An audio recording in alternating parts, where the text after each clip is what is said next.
11:8, sabi rito, but thou, O man of God, flee these things. Sabi sa NLT, but you, Timothy, are a man of God, so run from all these evil things. Sabi rito, takbuhan mo, layuan mo ang masasamang bagay. Sabi rito, itakbuhan, palayo. Flee. Sa salitang Griego, ginamit yung flee, sabi rito, is fugo. Ibig sabihin, to flee, to escape safely out of danger. Doon nang galing yung salita, fugitive, pugante. Alam po ninyo, meron tayong matututunan na mga bagay sa isang pugante. Alright? So, isip niyo siguro, well, parang di yata ayos siya. Bakit tayo bukuha ng araw sa mga pugante? Okay, lahat po tayo, bilang isang Kristiyano, naway maging pugante sa mga patigo ni Satan. Di ba sabi ko nga sa inyo, ang ultimate goal ni Satan is for us to trip us down sa ating pananampalataya. O ilayo tayo doon sa ating pananampalataya sa Diyos. Yun yung ultimate goal ni Satan. So, ang kailangan natin gawin, we need to escape safely out of danger. We need to be like a fugitive. Alam po ninyo, kung babasahin natin yung Genesis chapter 39, yung story ni Joseph sa kamay ni Bathsheba. Alright? Alam niyo yung istorya na yun? Kung hindi pa, ay basahin natin. Okay. Genesis chapter 39. So when Joseph was taken to Egypt by the Ishmaelite traders, he was purchased by Potiphar, an Egyptian officer. Potiphar was captain of the guard of Pharaoh. Sorry, hindi po pala si Bathsheba, no? Potiphar's wife, I should say.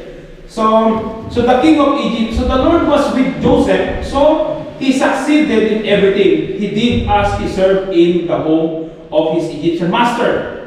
Potiphar noticed this and realized that the Lord was with Joseph, giving him success in everything he did.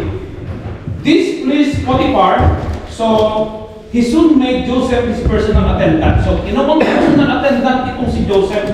So, he put him in charge of his entire household and everything. So, ginawa siyang in charge sa lahat ng kanyang household, sa loob ng pamamahay niya. Everything he owned. So, from the day Joseph was put in charge of his master's household and property, the Lord began to bless Potiphar's household for Joseph's sake. All his household affairs ran smoothly, and his crops and livestock flourished. So Potiphar gave Joseph complete administrative responsibility over everything he owned. With Joseph there, he didn't worry about a thing except what kind of food to eat. So Joseph was very handsome and well-built young man, and Potiphar's wife soon began to look him lustfully. Itong si Joseph daw ay napakagandang lalaki. Siguro kahawig ni ni Kuya, nung pagkintaan pa. Kuya, ano pangalan mo? Alex. Siguro kasing hawig ni Kuya Alex nung binata siya. Kaya na-fall si ate. Alright.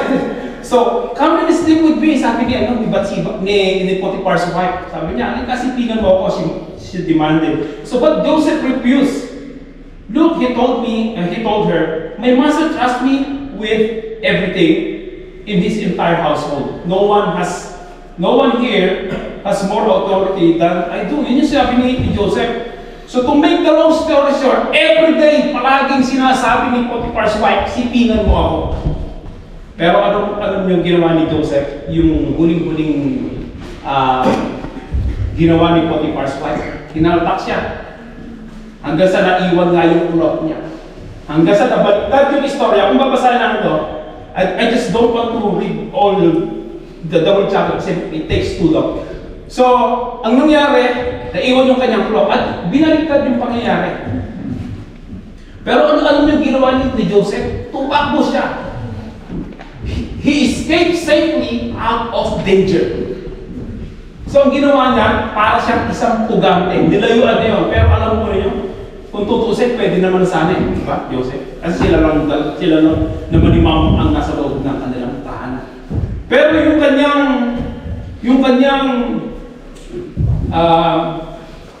yung kanyang konsensya, hindi kaya. Sabi niya, pinagkatiwala sa akin lahat na ni Potiphar, lahat ng kanyang ari-ari dito except. So, paano ko ito gagawin sa iyo? So, ang ginawa ni Joseph, tinakbuhan niya si Potiphar's wife. Hindi niya pinatulan yung gusto ni Potiphar's wife. Although nabaliktad yung kwento, sinabi ni Potiphar's wife sa kanyang asawa, itong si Joseph na nilagay mo sa sa ganitong posisyon ay gusto akong rape. And then to make the long story short, so nakulong si Joseph, di ba? And then marami pa rin naging magandang nangyari kay Joseph sa kabila ng kanyang pagtakas doon sa pang-aakit sa kanya ni Potiphar's wife. Alright? So, kung gagawin natin ang katulad ng ginawa ni Joseph, so we will be out of danger. So, alam niyo, merong tatlong bagay na matututunan tayo sa mga pugante. Alright? Here's the three fugitives' ways for their safety. Number one, they have heightened alert. Di ba yung mga pugante na laging mataas, kumaga, very alert sila. Alam nila kung sila ay minamanmanan ng mga pulis. Alright? Minamanmanan sila ng mga manghuhuli sa kanila. Very alert sila. And then not only that, they also have they have also handpicked assets. Di ba yung mga pugante katulad ng General Palpahan during those days, di ba? Marami yung mga handpicked assets. Mga nagtitinda ng balot, nagtitinda ng barbecue sa mga kanto-kanto. Boss, huwag ka mo nang punta rito kasi medyo delikado . So meron silang mga handpicked assets for their own protection. Yun yung mga pugante, ginagawa ng mga pugante, alright? So, hindi lang nila pinoprotektahan yung sarili nila, kundi meron silang mga tao na nagpo-protect para sa kanila. So meron silang piling-piling mga tao na kapag pupunta sila sa isang lugar nito, alam nila na ligtas sila, hindi sila na mahuhuli. And also, they also have hideout access. So meron silang mga hideout access na pinagtataguan. Like for example, yung aking uncle po, meron po akong uncle na hitman. I don't know if he's still alive or not. Wala na akong balita sa kanya. Taga Makati po siya. Isa siyang, pinsan siya ng nanay ko. Ulot at maitim. Talagang mukhang mamamatay tao. Hindi ko nga po alam kung buhay pa yun . Sabi niya, ate, kasi tumira kami ng dinggalan doon sa Matawi. Pwede bang dito muna ako sa inyo, medyo mainit ako sa Manila . So, tumira siya doon sa amin for 2 months. Ano namang problema mo? Ano namang ginawa mo? Ate, pasensya na. So, gano'n, meron siyang hideout access. Pagka medyo alam niyang masusundan siya ron, lilipat naman siya ng ibang hideout access niya. So, gano'n yung ginagawa ng mga pugante. Alright, ano yung matututunan natin sa tatlong bagay nito? Bilang isang Kristiyano, mga kapatid, habang tayo lumalakad, bilang isang Kristiyano, dapat tayo ay heightened alert. Sa lahat ng ginagawa ni Satan, alam mo niyo, minsan kahit na tayo nakikinig dito sa loob ng iglesia ng mensahe ng Panginoon, ang ginagawa ni Satan, binibigyan tayo ng maraming worries, alalahanin sa buhay natin, alright? Even until na nakikinig tayo ng salita ng Panginoon, pero maraming ini-inject si Satan sa'yo, mga worries, mga kung ano-anong bagay na inaalala natin, siguro inaalala natin yung nasa Pilipinas. Diba? At ang nangyayari, hindi na natin natatanggap yung mensahe ng Panginoon. And then eventually, bumagsak na tayo sa pag-aalala. Nawala na tayo ng pagtitiwala sa Panginoon. Alright? So dapat maging alerto tayo kapag minsan ini-injikan na tayo sa inyo, teka mo na, hindi yan yung gusto ng Panginoon. So we need to be alert all the time. Just like a fugitive. Katulad ng mga pugante, ganoon sila ka-alerto. So alam po ninyo, yung World Wide Web ay napakalaking tulong sa atin. tama, marami tayong mga information na nalalaman dahil sa internet, sa cellphone natin, sa click lang. Marami na tayong matututunan, malalaman. Pero alam po ninyo, ginagamit din ni Satan yan para tayo ay ilayo sa Panginoon. Di ba? And I was a victim of that as well. At alam ko, marami sa atin dito na nagiging biktima rin minsan. Minsan sa Facebook na lang, di ba? Browse kang ganyan. Tapos bigla na may lilitaw na nagsasayaw na nakabikini ng babae. Hanggang sa na-hook ka na. Okay? Hanggang sa na-addict ka na. May mga Kristiyano na nahuhulog sa pornography dahil simpleng browse sa cellphone sa Facebook.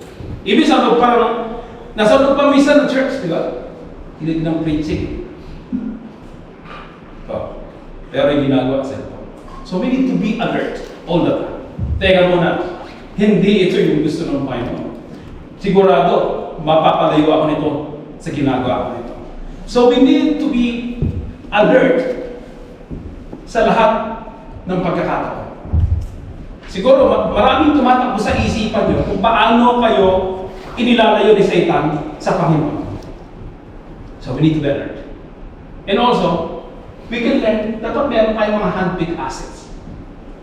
Hand-picked assets could be your brother or sister in the Lord. Na siya kung magbibigay sa iyo ng advice kapag ka ikaw ay medyo napapalayo na sa Panginoon, na mananalangin para sa iyo kapag ikay nanghihina. Okay? Na sasama sa iyo sa mga panahon ng panghihina mo spiritually. Kasi alam po ninyo, kung wala kayong mga hand-picked assets sa buhay, kapag may ginagawa na tayong mali sa harapan ng Panginoon, ni walang nagtatapik sa atin, bro, medyo tagilid ka dyan, mapapalayo ka sa Panginoon. Ang hirap, di ba? You are only living by your own, wala kang hand-picked asset. Kaya kapag inataka ni Satan, bagsak ka kagad. Pero napaka-importante mga kapatid, na mayroong kapatid sa Panginoon. It could be your brother or sister in the Lord, or it could be Pastor June. Pastor, pwede ko po ba kayong maging hand-picked asset ko when it comes to spirituality? Nabibigyan ko kayo ng pagkakataon na sermonan niyo ako, sabunin niyo ako, palalahanan niyo ako, pagalitan niyo ako kapag kamali na yung ginagawa ko sa buhay. Importante po yun. Pero kung wala tayong hand-picked asset, wala tayong pipiliin na mga magbibigay sa atin ng protection, we are in danger. Especially dito, ilan-ilan lang kayo. Kapag di ba, ang daling gumawa, ang daling babali ng walis tingteng kapag isang tingteng, di ba? Pero kung meron kayong kasama na magbibigay siya ng protection, it would be better.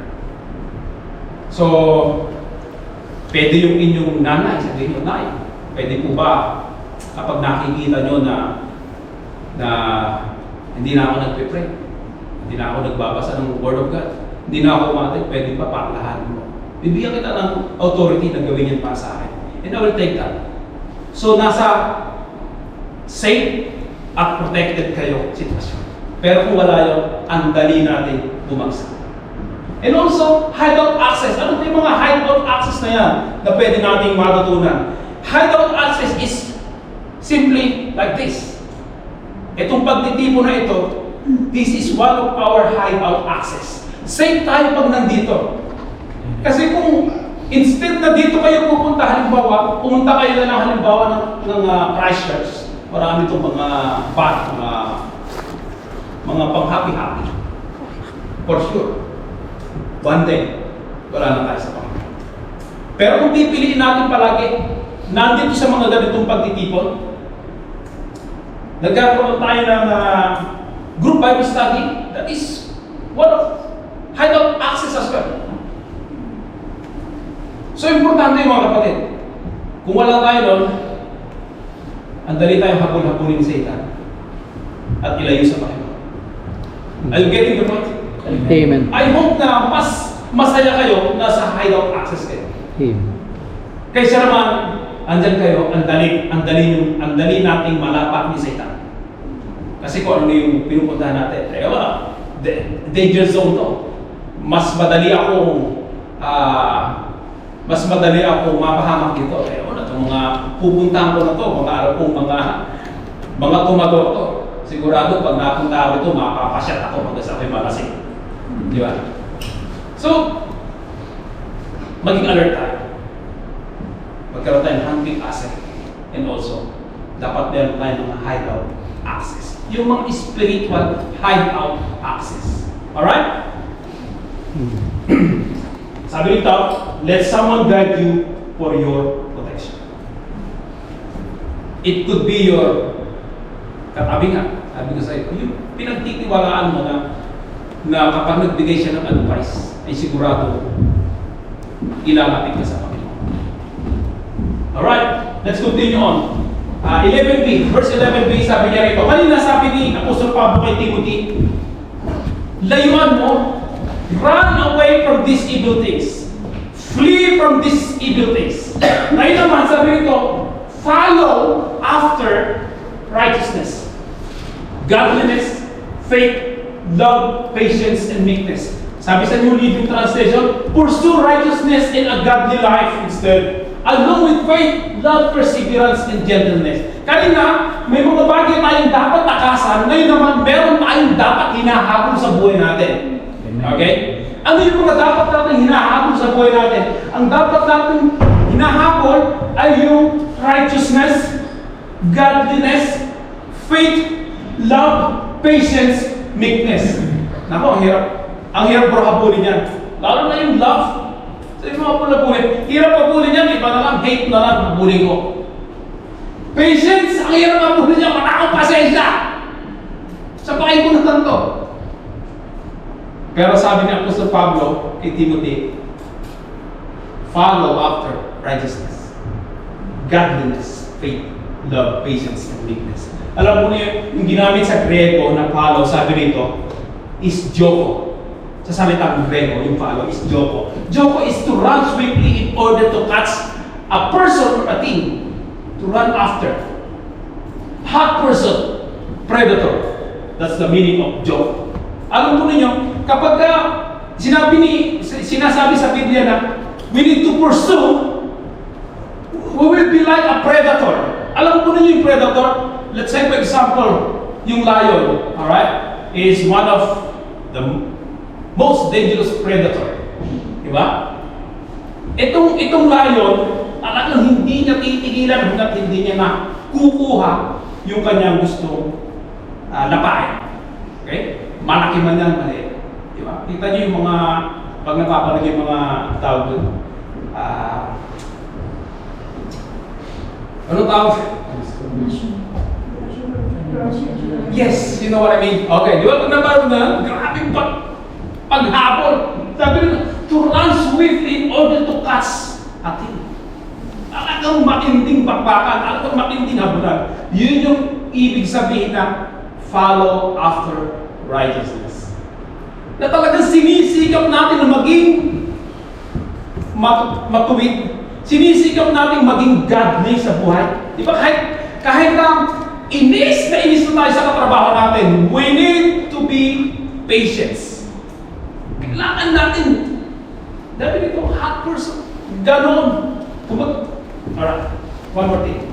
It is a determined person. Talagang determinado ka na gawin, habulin ang isang bagay. Having made a firm decision and being resolved not to change it. Alam mo na habang tayo ay hinahabol natin yung maging pasensyoso sa buhay.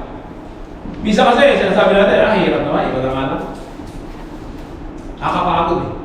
Kakapagod magmahal ng mga tao hindi ka mahal-mahal. Pero this is the way for our protection. Dahil kasi kung susundin lamang natin yung human nature natin, one day we will fall away. Tataligo tayo sa Panginoon. Kasi susundin natin, mas gusto natin. Which is yung mas madali, diba? Pero hindi yung gusto ng Panginoon para kung natin. Kung gusto natin maging protected, kung gusto natin parang safe tayo sa buhay na ito, we need to follow after righteousness, godliness, along with faith, sabi doon, love, perseverance, and meekness. Alright? So sa ating pagsunod, okay, habang hinahabol natin ito, habang habang nandun yung desisyon natin, yung firm decision na makuha nyo, may apply sa buhay natin, there are three things that we can do sa buhay natin. Alam po ninyo, sa isang convoy, okay? Kunyari, papasyal kayo halimbawa ng isang lugar. Five kayo na sasakyan, convoy. Okay, mga kapatid, sabi ni Pastor Bruno, pasyal tayo ng Mount Ha, pero convoy tayo okay? So, ang nangyayari, usapan convoy, pero pag alis ng isa, 5 minutes pa lang tumatawag na. Oh, brother, pag dito, asan na kayo? Eh, saan po ba kayo lumiko? Eh, kumaliwa ka, hindi, kanan tayo dapat. Asan na? Sila, brother, hindi ko rin makita sa likod. Di ba, ganun, malimit nangyayari sa convoy? Why? Because walang constant sight. Siguro, yung first car, umabante na, si second car, pag ganun-ganun pa ako sa nagpunta, lumiko na pala, uy, asan na si first car? Wala na. Okay? Si third car, ganun din. Wala rin ginagawa, may kinukuha sa ilalim. Ang tingin mo, uy, wala na. Saan na sila? So we need a constant sight kapag ka sa convoy. Tignan mo lang yung sinusundan. Okay? At alam po ninyo, importante na meron tayong sinusundan na mas mataas sa ating level ng spirituality. Kaya nga, wala na tayong ibang titignan kundi si Pastor Jun. Siya yung binigay ng Panginoon na maging isang example ninyo para sa sila. Alam po ninyo, malaking pagpapala ang buhay ni Pastor Jun sa akin ever since. I didn't see him na manghina sa kanyang paglilingkod sa Panginoon. Alam po ninyo, simulat sa nung nakita ko siya, ganun siya ka-eager, ganun siya ka-init mag-evangelize. Ganun siya ka-init na maglingkod sa Panginoon, as well as Nanay Sandra. And until now, ganun pa rin, walang pagbabago. 3 years ago, sa buhay ko, ay dumating sa point ng buhay ko na hindi na ako niwala sa Diyos. Yes. Dumating sa point na ang buhay ko, nasabi ko, ang Bibliang ito, wala namang katotohanan sa buhay ko. Hindi naman totoo sa buhay ng tao. Kalokohan lang yan. Drama lang yan sa buhay ng tao. Yes. Dumating sa punto ng buhay ko, gusto ko nga sunugin lang ang Bible namin sa bahay. Dahil hindi mo na pananiwala. Dumating sa punto ng buhay ko, na 6 years old yung aming anak, si Dapno. Kasi, palagi yun, since maliit yun, kahit hindi ko masyado nagsasalita, mahilig mag-pray bago kami kumain.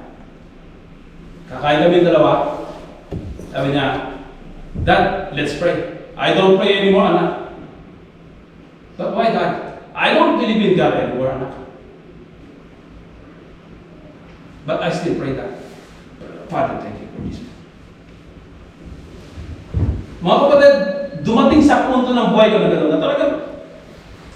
Because there are so many things, sabi ko nga, dahil hindi ako naging alerto, hindi ako naging maingat sa bawat mga desisyon sa buhay, sa mga pinakikinggan.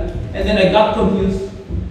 And then, nag-umpisa akong tumingin doon sa mga tao hanggang sa ako ay inilayo ni Satan sa Panginoon. Pero, praise the Lord, ibinalik ako ng Panginoon para namalataya. That's why I'm here now standing in front of you, sharing the Word of God. So, si Pastor Jun, isa sa ginamit ng Panginoon na, why Pastor Jun? Until now, serving the Lord. Imposible naman hindi totoo yung salita ng Panginoon sa buhay ng tao. Hindi naman ito drama-drama na. Kaya masabi ko sa inyo mga kapatid, we have to be careful sa ating buhay Kristiyan. Kasi baka one day, naging biktima na tayo ni Satan. One day, nailayo na tayo ni Satan. Yung mga simpleng bagay lang minsan, na akala natin, okay lang yan. Pero yan yung ginagamit. Kaya nga sabi sabi sa Bible, huwag natin bigyan ng footstool si Satan. Huwag natin bigyan ng tungtungan. Alright, balik tayo dito. Sa convoy, sa pagsunod, kapag we have a constant sight. Palagi natin tinitingnan ang isang Kristiyano na mas ahead sa atin. Katulad ni Pastor Jun. Kasi kung titignan natin si Brother Ganit na hindi naman sumusunod sa Panginoon, one day, naligaw ka na. Sundan natin yung totoong naglilingkod sa Panginoon. Sundan natin yung totoong nananampalataya sa Panginoon, yung on fire, para hindi tayo maligaw, mawala. Alright, coordinated speed. Dapat sa convoy, coordinated speed. Hindi pwedeng, ang bilis-bilis ng pangalawang una, ikaw may napakabagat, wala na. Maya-maya, naligaw ka na. So, dapat coordinated speed. Pag sinabing 50 kilometers an hour na, lahat kayo, 50 kilometers an hour. Para pagdating ng oras, sabay-sabay kayo darating sa isang lugar. Ano yung nagiging problema kapag hindi coordinated yung speed? Alright? Sa ating maraming programang ginagawa ng church, alright? Para yung ating spiritual level ay umaangat, nag-i-increase. Kaya nga sabi ng Biblia, encourage pa sa atin palagi na basahin natin ang salita ng Panginoon so that our spiritual life ay nag-i-increase. Kung hindi natin babasahin ang salita ng Panginoon, ang mangyayari sa atin, yung kapatid natin sa Panginoon, ang layo-layo na sa kanilang pananampalataya, ikaw, naiwan ka na. Naligaw ka na. Why? Dapat kung ang ating kapatid ay nandun yung kanyang pagkauhaw sa salita ng Panginoon para mag-increase yung level ng kanyang spirituality. So dapat ganun din tayo. Para sabay-sabay tayo mga kapatid sa paglago sa Panginoon. Kaya naman hindi tayo nakakarating sa paroroonan natin ng sabay-sabay. Dahil yun nga sabi ko sa inyo, just like the convoy, hindi coordinated ang speed. Merong gawain, pero wala tayo. Diba? Tapos ilang Sunday na, hanggang sa months na, wala na tayong feeding. Wala. And then also, sa convoy dapat will contain installers. Ano ibig sabihin? Sa convoy, di ba? Minsan kasi, pagka hindi tayo coordinated speed, ang mangyayari, may papasok na iba. Boom! Di ba? Papansin nyo, convoy, medyo nagkaroon na ng gap. Ngayon yung ibang sasakyan, gusto sumingit, boom! Sa pagsunod natin sa Panginoon, mga kapatid, dapat tuloy-tuloy ang ating pagsunod. Okay? Huwag natin bibigyan ng puwang si tanim sa paglilingkod natin sa Panginoon, sa pananampalataya sa Panginoon. Once na binigyan natin siya ng puwang, for sure, hindi natin makikita yung sinusundan natin. Mamaya, naligaw na rin tayo.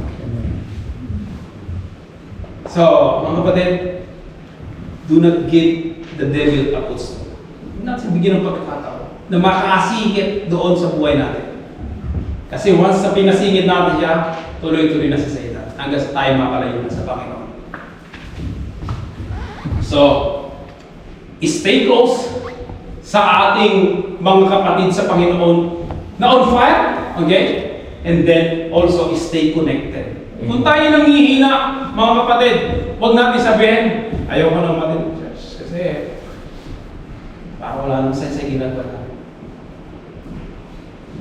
Tapos, the next time ni pastor, hindi tayo nagre-reply. The next ka ni brother, pinapamusta ka, hindi ka nagre-reply. So mga kapatid, don't do that. Otherwise, one day, we'll fall away. Stay connected. Kung nanghihina tayo, connect pa rin tayo sa mga kapwa natin mananampalataya. Especially sa Diyos, of course. Okay. Stay close to God. Stay connected to Him. Otherwise, we will be in danger. Andiyan pa kayo? Amen. Natutulog na yata kayo, ha? Hindi pa naman. Alright. Verse 12. Malapit tayo matapos, mga kapatid. Verse 12, sabi ito, fight the good fight for the true faith. Pinag-usapan natin dito, mga kapatid, ha? Susundin natin yung mga palatuntunan ng Panginoon para sa ating protection. Protection for what? Protection from falling away. Protection from being, spiritually weak. So fight the good fight for the true faith. Hold tightly, sabi ni Apostol Pablo, to eternal life. Marami tayong mga problema sa buhay, mga kapatid, na ginagamit minsan ni Satan para panghinain yung loob natin. Pero mga kapatid, sabi ito, encouragement dito, Fight the good fight, the true faith. Yung pananampalataya ibinigay sa atin ng Panginoon, patuloy nating panghawakan. At sabi nito, hold tightly to the eternal life which God has called you. Hindi naman dito sa lupa yung ating buhay. Pag namatay tayo dito, sa langit ang punta natin. We are just passing by sa mundong ito. Marami tayong mga ina-aspire sa buhay na gustong mangyari, gustong makamit, to the point na tayo'y nakakalimot na sa Panginoon. And then one day, iiwanan din naman natin lahat. Napansin nyo? Okay. Maraming mga tao, pagod na pagod sa kakahanap buhay, nung nakamit na nila ang lahat ng kanilang pinagpaguran, and then, namatay din mga hindi na-enjoy yung kanyang pinagpaguran. Mga kapatid, do not focus on earthly things. Amen. Dahil lahat naman ito, paiiwan natin. One day, mamamatay tayo. Wala na exempted dun eh. Ako, ikaw, tayong lahat. Kanya-kanyang panahon at oras lang. So panghawakan natin yan, sabi niyo, which you have declared so well before many witnesses. Nag-declare na tayo eh. I'm a Christian. I'm a follower of God. So panghawakan natin yun. Patuloy nating panghawakan. Nasabihin natin, anak ako ng Diyos. Na magtitiwala ako sa Kanya sa lahat ng bagay, no matter what. Fights for, sabi rito, sa Greek word ng fights for is agonizomai. Ibig sabihin is to contend, to struggle with difficulties and dangers. Ganyan po yung sinasabi ni Apostol Pablo na fight the good fight. To endeavor with strenuous zeal, to strive to obtain something. Mga kapatid, ang ibig sabihin lang yan simply means it's like being a wrestler. Di ba? Meron ba kayo nakitang wrestler na ang kroking kita dyan eh. Di ba? Di ba pag nag-wrest talagang lalo sumo wrestling with their own might. Di ba?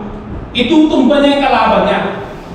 Talagang yung mga, although yung wrestling naman napapanood natin siguro mga 90s yun eh. Parang ano lang, acting lang yun eh. Pero yung panunood niyo yung sumo wrestling, which is yun yung totoo, yung sa Japan, talagang palakasan. Di ba?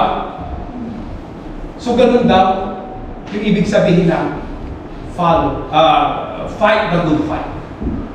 Kailangan yung ating pananampalataya ay paglaban natin mga kapatid. Sa lahat ng dagok ng buhay, kailangan natin ng good fight. Our faith is a battleground, not a comfort zone. Do you believe that? Amen. Na yung pananampalataya natin is a battleground. Kaya nga, every minute, every second, every day, every week ng buhay natin, lagi tayong may battle sa buhay natin sa ating pananampalataya. Pagising pa lang natin sa umaga, di ba? Nakikipag-battle na tayo agad. Na makikita ko na naman itong katrabaho ko na hindi ko ka-goods. Should I greet him or not? Di ba? Paggising pa lang natin, yung asawa natin, nakatampo natin kagabi, iniisip na naman natin, paano natin ito i-deal. Di ba? Pero ang sabi ng Biblia, kanina, previously, habulin daw natin yung pagiging godly. Amen. Along with faith, love, patience, and perseverance. So kaya it is a battleground, mga kapatid, yung ating pananampalataya. This is not a comfort zone. Amen. Kasi kung hindi natin i-exercise yung ating pananampalataya, one day, you could be like me. Sabihin natin, I don't believe in God. Bible is just a myth. Yung mga naniniwala dyan lang, yung mga baliw. One day, you could be like that. Mga kapatid, isang magandang example palagi na sinasample ko when it comes doon sa pananampalataya ay yung pananampalataya ng tatlong magkakaibigan, mga kapatid. I hope na yung pananampalataya natin na kapag nasubok, kahit anong dagok ng buhay sa buhay natin, we can fight a good fight. Sabi ng Daniel chapter 3 verse 15 to 18, I will give you one more chance. Ito kasi si Nebuchadnezzar ay gumawa ng isang malaking rebulto niya, na lahat ng tao kailangan sumamba doon sa rebulto. Alright? Pero meron tatlong magkakaibigan na nag-refuse. Sabi niya, hindi kami sasamba dyan, hindi kami lulod dyan. O Nebuchadnezzar. Kasi itong tatlong magkakaibigan ito, ang kanilang pananampalataya ay nasa totoong Diyos na pinananampalataya natin ngayon. Okay? Mga kapatid, sabi rito ni King Nebuchadnezzar, I will give you one more chance to bow down and worship the statue I have made when you hear the sound of the musical instrument. Okay? So, but if you refuse, you will be thrown immediately into the blazing furnace. And then, what God will be able to rescue you from my power? Shadrach, Meshach, and Abednego replied, O Nebuchadnezzar, we do not need to defend ourselves before you. Sabi niya tatlo, okay? If we are thrown into the blazing furnace, the God whom we serve is able to save us.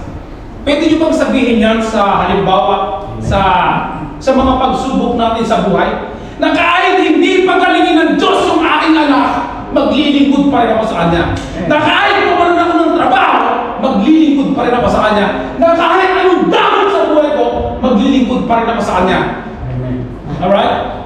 Kaya ba natin sabihin yan? Pero alam mo nyo, it doesn't stop there. Yung kanyang pakikipaglaban sa kanyang pananampalataya. When they stood on their faith, basahin natin, sabi niya, no? He will rescue us from your power, your majesty. But verse 18, here's even more. Sabi niya, but even if He doesn't, di ba? Even He doesn't, we want to make it clear to you, your majesty, that we will never serve your gods or worship the gold statue you have set up.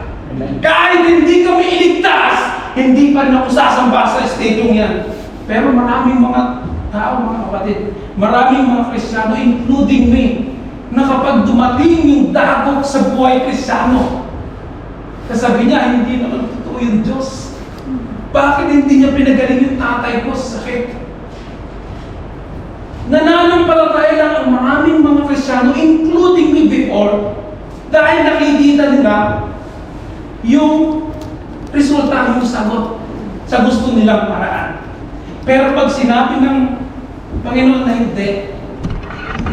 hindi siya maniwala. Pero iba itong tatlong magkakaibigan, mga kapatid. Sabi niya, ililigtas kami ng Diyos namin pinaglilingkuran.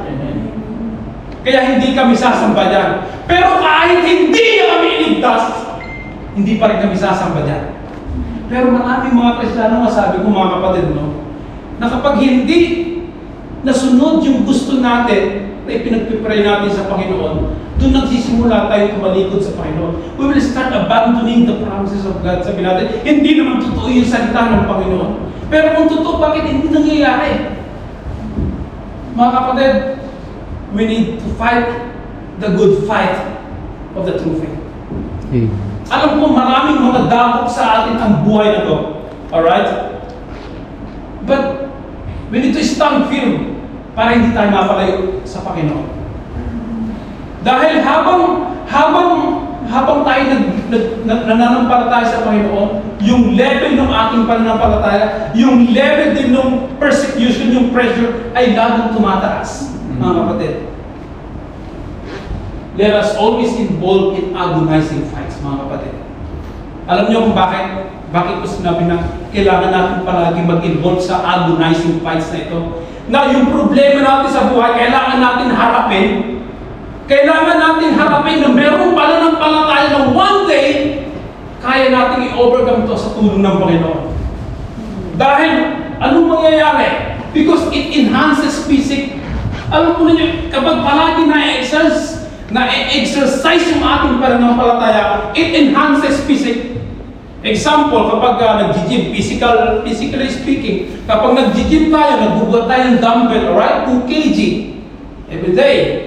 And then our muscle grows bigger. And then after a week, magbibuhat tayo ng 3 kg, 4 kg, hanggang 10 kg. Hanggang sa, ang katawan natin ay sobrang ganda na, Arnold. Ano yun? Apelyido ni Arnold? Oh, yun. Di ba? So the same as our faith, when we exercise it, when we involve in agonizing fights in life, of course, nagagawa natin yun dahil meron tayong pananampalataya sa Panginoon na kaya natin i-overcome. It enhances physique and also it endures pain. Yung ating napagtagumpayan na problema previously, and then darating ulit, here comes another one, kaya natin laban. Why? Na-practice na eh. Na-overcome na natin yun eh. Minsan nga, mas malaki pa yun eh. Di ba? Kaya sabihin natin, Lord, I know I can overcome this. Dahil previously, it's even bigger. Small lang to, kaya to. Pero kung sasabihin natin, ayoko na maglingkod sa Panginoon kasi puro naman problema. Ayoko na manampalataya sa Diyos, puro naman problema pala. Ang dala nito sa akin. Ayoko na na.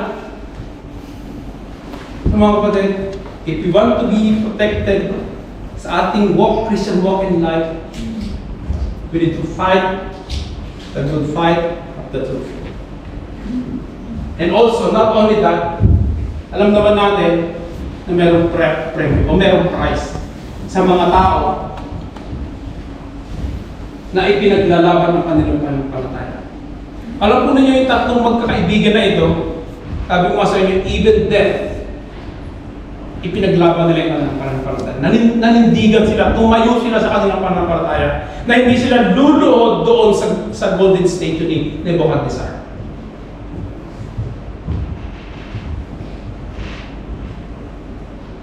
One day, haharap tayo sa Panginoon, mga kapatid. At tatanggapin natin yung mga crowns na pinangako niya sa atin. If we didn't give up. Alright? There's a price. After that battle, sa ating pananampalataya. Tanggalin na ito mga kapatid sa verse 14. Kanina sabi niya, no? Flee from those evil things. Pangalawa, sabi niya, follow righteousness. Takasan natin yung masasamang bagay, layuan. Ngayon naman, habulin natin yung mga godliness, yung righteousness, godliness in life, along with faith, endurance, patience, alright? And also, sabi niya, and so after you follow it, we need to fight the good fight of the true faith. Pangalawa, sabi niya rito, that thou keep this commandment without spot and rebukable until the appearing of our Lord Jesus Christ. Naniniwala ba kayo nun? One day, harap tayo sa Panginoon. Amen. Amen. Di ba? So sabi rito, sa New Living Translation, that you obey this command without wavering. Kailangan hindi tayo nag-wave sa pagsunod doon sa utos ng Panginoon. Pag sinabi niya, follow this, pursue these things, pursue righteousness, dapat walang wavering. Alam po ninyo, that's why I went on dark days in my Christian life because nag-wave ako sa aking pagsunod doon sa utos ng Panginoon. Mahabang panahon na hindi ako nag-preach mga kapatid sa church. I've been struggling a lot sa aking spiritual life. Ang dami kong question during those days. Inaaway ka sa akin palagi. And then, nagkakaroon ng question yung anak namin. Bakit ganito? Yung aking tatay. So, dahil doon, kasi nga nag-wave ako. Doon sa pagsunod. Doon sa utos ng Panginoon. Sa bayan. So don't do it mga kapatid. Otherwise, one day, we will fall away in your faith. Sabi rito, sa kailangan natin maging faithful sa pagsunod doon sa command ng Panginoon. Sabi ng Greek word tereio, it means to keep to obey, to observe, or a close guard. Hindi yung ginagamit ng military word, yung terrain.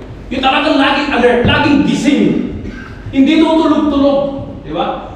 Lagi sinusunod. Walang question, sunod agad. Ino-observe nila kung ano yung utos sa kanila.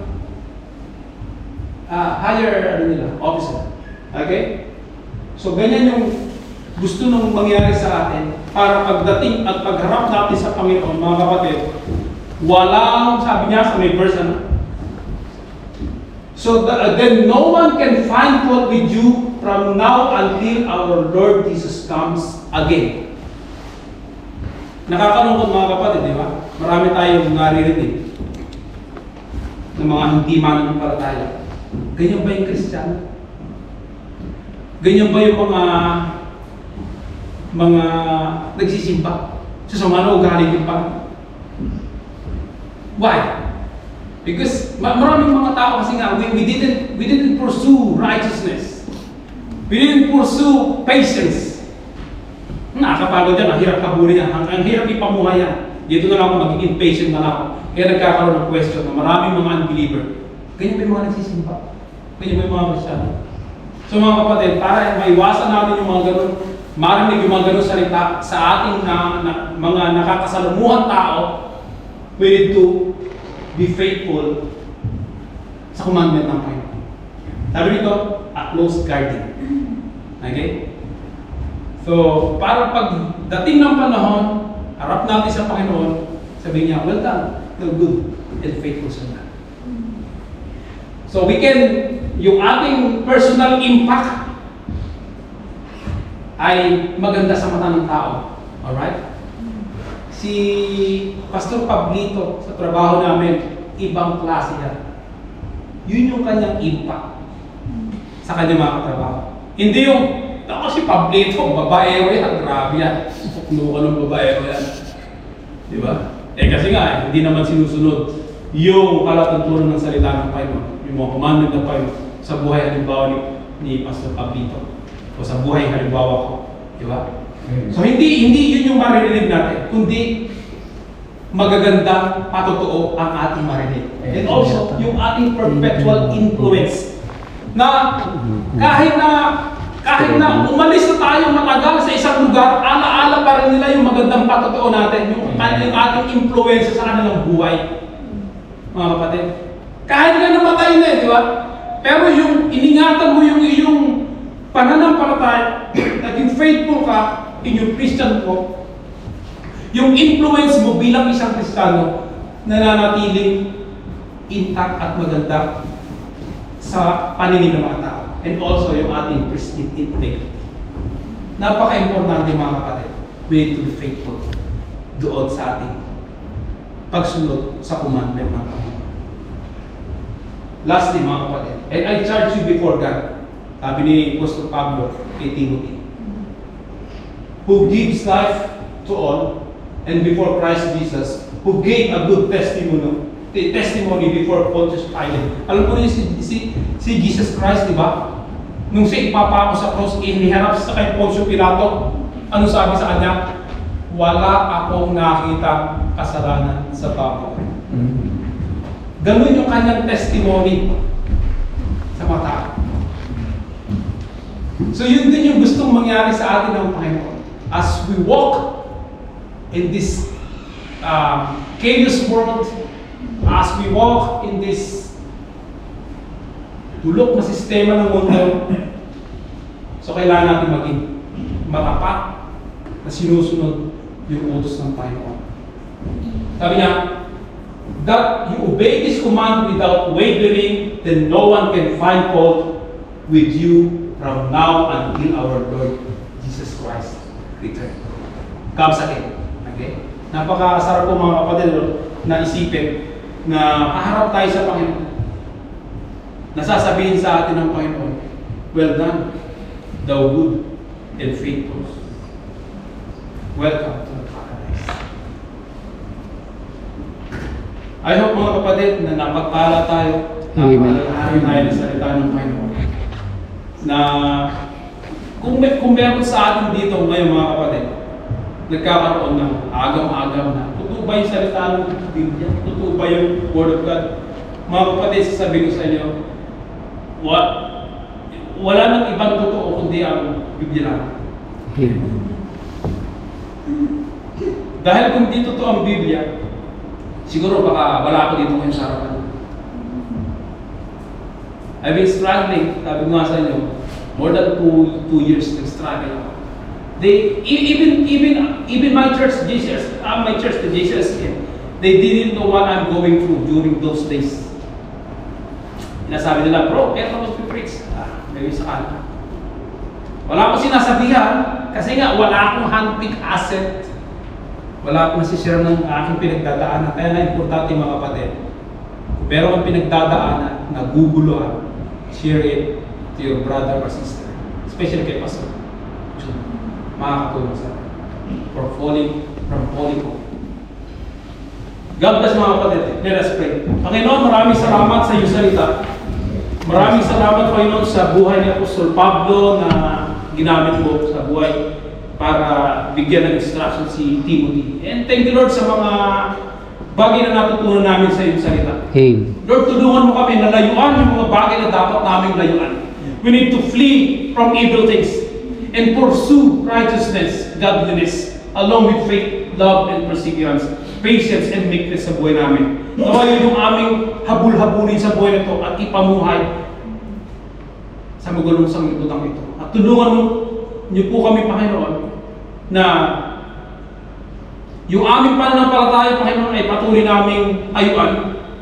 Patuloy naming, Panginoon, i-exercise ito upang ito'y lumakas, Panginoon. At kaya naming labanan yung bawat dagok sa buhay namin. At higit sa lahat, Lord, tulungan mo kami na kami ay maging matapat na sundin yung mga commandment mo sa buhay natin. Nawa hindi kami mag-wait, hindi kami manghina, hindi kami manlupay-pay sa pagsunod, Panginoon, sa iyong salita. Upang masumpungan mo kami, Panginoon, na wala kaming spot, wala kaming dungis na haharap sa iyo. Salamat po Diyos sa gabi ito. Pagpalain mo ang bawat sa pangalan ni Jesus. Amen. Amen. God bless you. Kaya tayo din ang kapatid. Lord, sa gabing ito, sobra-sobra po aming pagpapasalamat. Salamat, Panginoon, dahil kinausap mo kami in a special way. Sa Yes. gabing ito, Lord, ang mga hindi namin nakasama sa church na ito, Panginoon, mga kapatira, tabayan mo sila, pakasama namin sila sa sunod na linggo. Maraming salamat po rin sa buhay Pastor Dan at sa kanyang pamilya. Muli po, Panginoon, lahat ng blessing, i-declare namin sa kanya, O Diyos. Salamat at muli po, magkita-kita muli kami at makapag-share siya muli dito. We're so blessed, Yes. so empowered sa gabi nito. Muli po, sa aming pagsasaluhan, samahan mo kami. At hindi po sa aming pag-uwi, makarating kami ng maayos. Sige, maligtas sa mga bahay namin. Muli Yes. po, bless ang lahat sa amin, O Diyos, at mga loved ones namin. At muli po, remaining of our days in life ay paglilingkod namin sa iyo. Salamat sa iyo, Panginoon. Ang lahat na ito ay dalangin namin, in Jesus' name, Amen. Amen. Oh, how he loves us.